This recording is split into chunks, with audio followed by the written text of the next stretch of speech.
Happy Friday morning, everybody. My name is Eli Robinson. I am the Chief Trivia Officer here at Water Cooler Trivia. Water Cooler Trivia is a weekly trivia game for companies, organizations, groups all around the English-speaking world to play together, to stay connected, to learn something, to have a good time, whatever it may be. You can find us online at watercoolertrivia.com. We have a 4-week free trial for anybody that'd like to give it a shot. You can find me online at Chief Trivia Officer on LinkedIn, TikTok, wherever you find the social medias these days. We had a really fun game this week that we'll go over as we do every week here on Twitch and YouTube. So let's jump into it. So 5,172 users up from last week. As you can see, the quiz was a little bit easier. We generally see that as the quiz gets easier, you have a higher level of participation. An average of 8.41. So TJ, who wrote our quiz this week, also had a fairly straightforward quiz a couple months ago.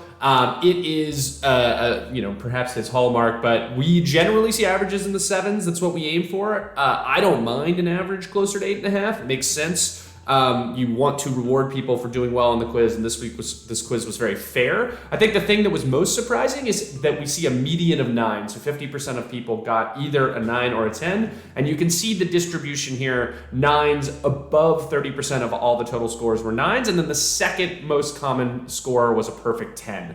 Usually we aim to have the second most common score be 8. We want perfect scores to be a little bit lower, but heck, people did really well on this week's quiz. So let's get into it. First question, to honor him after his 2016 passing, the Pantone Color Institute announced a new rain-inspired shade of purple called Love Symbol No. 2 for what one named rock star? That would be Prince. 95% correct. Good job to almost everybody who got that. Purple rain. Okay, you didn't come for the song. You'll be amazed to learn that it started as a pliable putty-like substance that could clean coal residue from wallpaper. As coal-based home heating abated, it pivoted to being what much needed Hasbro kids toy. That would be Play-Doh, 87% correct. The reason you don't see this one higher is Silly Putty is close enough to Play-Doh. You get a lot of people answering the Silly Putty. Next one, Copenhagen, Our House, or Skagen are good places to visit to catch a glimpse of the red and white Dannebrog, which is the oldest continuously used national flag per Guinness World Records. What Nordic country does the Dannebrog symbolize? That would be Denmark. Denmark, 71% correct. Next question. This movie is not certified fresh. The old-timey residents of tiny Covington, Pennsylvania are afraid of the outside world in what 2004 YMCA-less M. Night Shyamalan flick? That would be The Village. I didn't see it. Apparently it was very bad. Some people owned up to seeing it in the answers this week. What test typically administered to high school juniors and seniors resulting in less than 1% of test takers achieving a perfect score of 36? Currently features 4 sections: English, math, reading, and science. That would be the ACT. The ACT, obviously the most common wrong answer is the SAT. SAT, I believe, is back to being out of 1600 and does not include science. Members of The Who must be thankful that the CSI franchise keeps expanding. From the original to Miami to New York to Cyber, now back to Las Vegas. Over 800 episodes of this forensic procedural have aired. What does CSI stand for? That'd be Crime Scene Investigation. We gave credit for investigator, investigating, etc. Close enough, 88% correct. CSI, unsurprisingly, a very popular show. Who are you gonna call? Definitely not that person ever again. What colloquialism that busted into prominence alongside the popularity of dating apps describes abruptly ending all communication with someone without explanation? Of course, that would be ghosting, to ghost. Certainly not the most respectful activity that anyone could possibly engage in, but also very common in today's digital communication strategies. The next one, you can circle back to this one if it's too hard, but take pride if you know it right away. What animated movie's opening scene features a rising sun, an array of wildlife, and a song where the Zulu lyrics Nans Ngoyama Bagiti Baba? That would be The Lion King. I don't think that one was too tricky.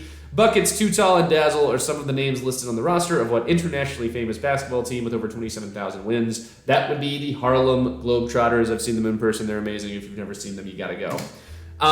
So the question 10, which is where the metagame came in this week, read action. If you read aloud the first word in question number 1, the second word in question number 2, and the third word in question number 3, and so on, you'll recite a famous quote from what play. So I spilled it out for you here because we don't need you to go back and do it by yourself. But essentially, to be or not to be, that is the question.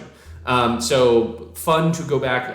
TJ obviously did a very a diligent job of crafting the questions specifically. He also had a hidden theme, and before I give you the answer, I'll show you. All of the answers are actually related to the play. So Prince, Hamlet was a prince. It was a play. I believe he was the Prince of Denmark. Another word for a village is a hamlet.